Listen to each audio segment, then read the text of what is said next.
This cheese plate features cheeses from the Iberian Peninsula. The Iberian Peninsula is the second biggest peninsula in Europe. It includes Spain, Portugal, Andorra, Gibraltar, and a very, very small part of France.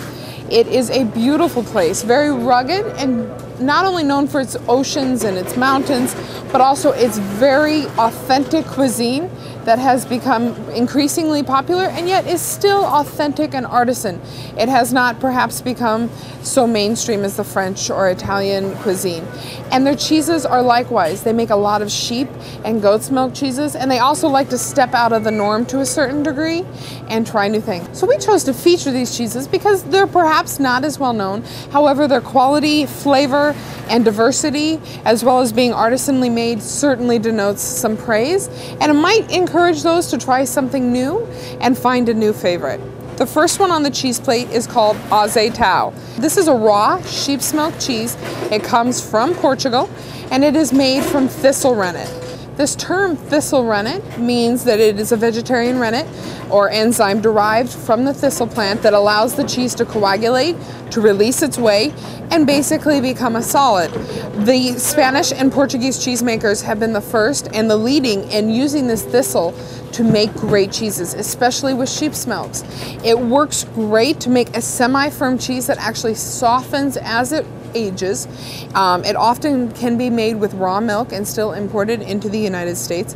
It's very poignant, can be very strong as it ages, almost stinky and yet subtle, and you can really taste the thistle that comes through on it.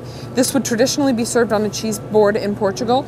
Perhaps if you would cut a hole in the top, put a small spoon, and serve it as a great appetizer for your guests without much work, and it's certainly a great talking point, and I promise it's a cheese you won't forget.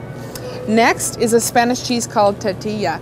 The shape comes traditionally from when it was first handmade. Now that comes from the molds that the curds are pressed in as they drain off. It is soft, mild, perhaps very buttery. Think of sweet corn or melted butter. Inside is almost spreadable, while the outside texture can be a bit chewy, washed in salt. It's very fresh, only aged a week or two at most, and it's also a great value at the cheese plate and often overlooked. So for its great shape, mild but full flavor, it is another great addition to a cheese plate. Next is Queso Clara, yet another raw milk cheese, yet this time it's a goat's milk from Spain. Softer on the outside, drier and flakier in the middle. It can become very strong or very mild when it is first made. Very rugged with the rind that is, as it's been aged in the cave, it gets a little bit of that earthy, musty flavor. It is made by a single producer, and we're really proud to have this cheese. Last is the Valdeon, which is a cow and goat's milk blend blue cheese. One of the strongest blue cheeses that come from Spain, but not as strong as Cabrales. Nice and earthy, poignant, slightly spicy, visually stunning, wrapped in the chestnut leaves as well. It is a real treat, very spicy in the aftertaste, and then finishes with a bit of sweetness.